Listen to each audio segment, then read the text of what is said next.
Sakderenge nglajengaken mirsani video sakjangkepipun, kula aturi kapurih nutul tombol subscribe supados boten ketinggalan video salajengipun.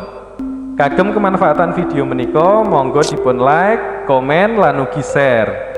Mugi panjenengan sedaya pinaringan seger waras, bejo donya bejo akhirat, rahayu rahayu rahayu sagung dumadi. Pengalaman, kalau bisa dibilang itu pengalaman mistisnya apa Pak Rudi saat Anda di dalam hutan bersama teman-teman itu saat penelitian? Iya, Berapa tahun? 9 tahun ya? Ya, kalau di dalam hutannya ya sendiri lebih dari 2000-an sebenarnya sudah banyak beraktivitas di situ. Meskipun saya sebenarnya aktif di lingkungan di hutan itu dari tahun 80-an itu, tahun 90-an banyak aktif di Sulawesi Tenggara itu kan.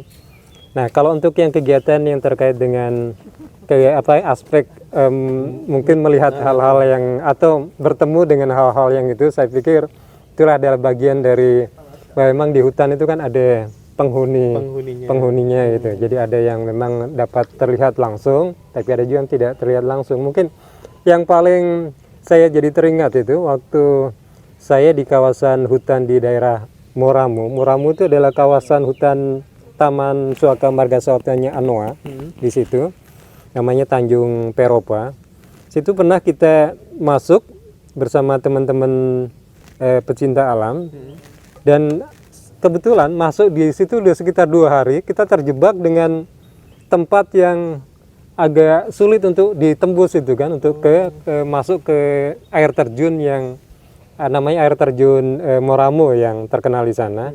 Tapi kita masuknya bukan dari jalur umum, kita masuk dari kawasan yang memang hutan rapat itu kan, dari desa sebelah. Jadi kita sudah masuk ke situ, kemudian ada salah seorang teman itu yang mendapati tengkorak anoa gitu kan. Tengkorak anoa. Nah, dan dia di situ dia senang sekali, dia teriak-teriak gitu. Dia bilang, "Wah, Pak, saya dapat tengkorak ini. Tengkorak apa ini ya?" Saya bilang, "Oh, itu anoa itu." Cek om. Itu anoa itu. Terus?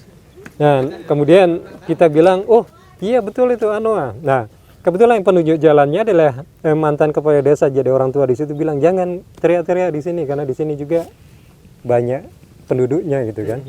Tapi kita juga agak bingung juga apa yang dimaksud dengan banyak penduduknya gitu. Tapi setelah kemudian melewati kawasan situ, kita diberitahu bahwa di situ itu banyak kampung orang-orang yang tidak terlihat gitu kan. Mungkin yang dimaksud adalah jin itu. Nah, di situ kemudian kita setelah mendapatkan tengkorak itu, kita malah berputar-putar hanya di satu titik, dan kompas yang kita gunakan itu dia hanya berputar-putar gini. Kita sampai kompas juga terpengaruh baru dia. Kompas saja itu kayak dia masuk di medan magnet yang besar, yang jadi besar utaranya gitu. Tetap di Biasanya kan utara itu kan biasanya jarum. Northnya itu kan ada di titik gini ya kan, tinggal kalau kita putar. Nah, ini tidak, dia berputar terus itu kan. Di kawasan itu, kemudian kepala desa itu mengambil inisiatif, kita berhenti dulu. Saya berarti ambil saat itu juga sama kepala desa juga? Iya, sama kepala desa yang kita minta tolong untuk menjadi penunjuk jalan, karena beliau cerita bahwa dulu waktu Jepang ada jalur yang pernah dirintis untuk kemudian masuk ke kawasan air terjun itu, ke desa sebelah itu. Nah, makanya kita minta petunjuk beliau mana itu jalur yang pernah dirintis waktu zaman Jepang itu kan, oleh masyarakat itu. Nah, kami mencoba melalui itu, tapi ternyata sudah tertutup rapat ya, karena memang selangnya cukup lama kan. Dari tahun 40-an sampai kemudian di sekitar tahun 80-an lebih itu, hampir 90-an itu. Setelah kemudian kita terjebak, nah kemudian beliau ngambil inisiatif yaitu batangnya rotan, itu dia ambil, kemudian dia lengkungkan gitu, terus kita disuruh masuk semuanya di situ.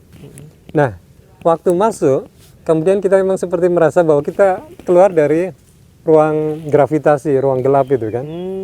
Tapi akhirnya kepala desa itu bilang kita nggak usah lanjut ke sana, karena nampaknya memang kita tidak diperbolehkan ke sana. Jadi akhirnya kami setelah 2 hari kita perjalanan di dalam itu, ketika kembali lagi masuk ke desa namanya Desa Laonti di situ, di Konawe Selatan lah dulu namanya. Siap. Berarti itu ya. Jadi sesuatu pengalaman mistisnya di situ Om Rudi ya. Tapi kelihatan nggak Enggak ya, enggak kelihatan Tidak, ya. tidak ya. Yang saya pernah bertemu itu malah bukan di Sulawesi. Waktu ada kegiatan Gladian itu. Jadi Gladian itu adalah pertemuan pecinta alam seluruh Indonesia yang dilakukan di kawasan Tangkuban Perahu, Situ Lembang namanya. Nah di situ saya memang pernah bertemu, tapi dengan noni Belanda, namanya Linda itu. Ya memang cukup. Sempat berkomunikasi juga. Iya nggak berkomunikasi lama, tapi dia melihat saya dan saya juga melihat dia. Dan mungkin saya bisa cerita waktu itu ya. Jadi kegiatannya adalah kegiatan yang sifatnya pertemuan untuk berbagi ilmu ya di kalangan teman-teman pecinta alam. Nah di satu titik di dekat danau itu masuk di hutan itu ada satu lembah namanya Situ Lembang. Nah, saya tanya sama instruktur, kebetulan teman-teman dari Wanadri ya yang jadi instrukturnya. Saya tanya, Kang, ini Situ Lembang ini pasti punya sejarah itu. Apa sih makna dari nama Situ Linda? Ya Legok Linda. Jadi bukan Situ Linda tapi Legok Linda itu. Oh kalau Legok itu lembah. Terus lindanya itu apa?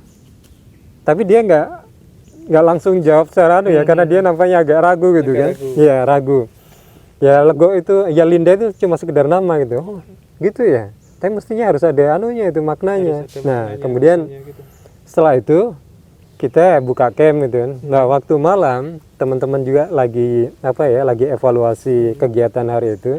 Saya cepat tertidur. Nah waktu tertidur, kemudian saya bangun tengah malam itu kok ada pas di luar tenda itu, saya perhatikan di atas saya ini kok ada perempuan cantik gitu kan, rambutnya pirang, dan dia tersenyum sama saya, terus dia berusaha mendekap saya gitu kan, terus saya bilang jangan, saya berusaha untuk melepas kan, tapi dia berusaha mendekap gitu kan.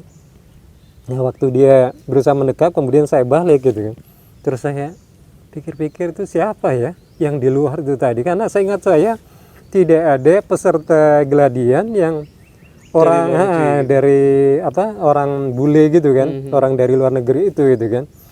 Terus saya pikir mungkin ini yang dibilang sama teman itu namanya Linda kan.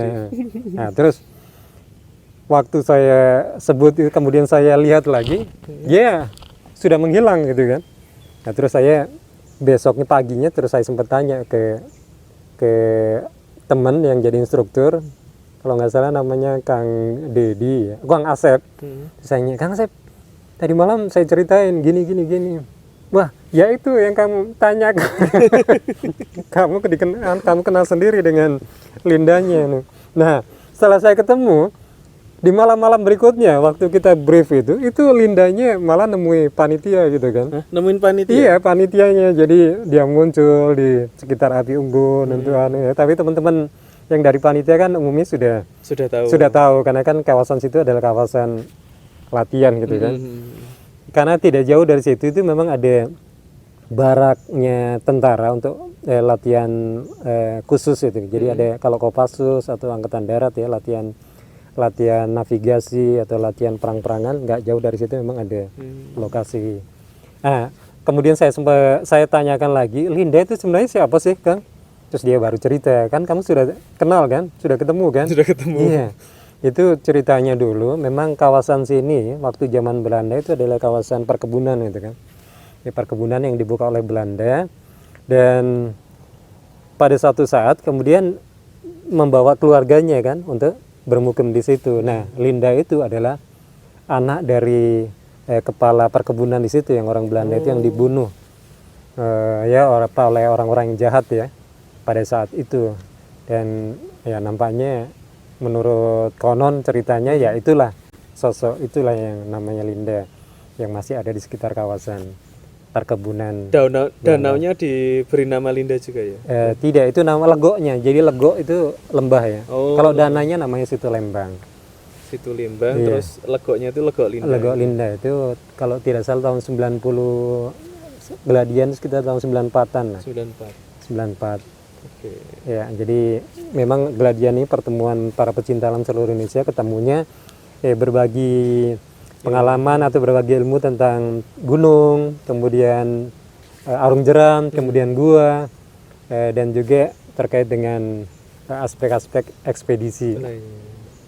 Oke, sementara gitu dulu Pak Rudi. Semoga pertemuan kita mendapatkan manfaat dan juga bermanfaat bagi teman-teman, memberikan referensi keilmuan bagi teman-teman, gitu Pak Rudi. Ya. Terima kasih banyak Sama-sama. atas waktunya. Mudah-mudahan bermanfaat ini Amin. untuk teman-teman Viper dan sahabat Viper Oke, semua ya. Assalamualaikum warahmatullahi wabarakatuh. Waalaikumsalam warahmatullahi wabarakatuh.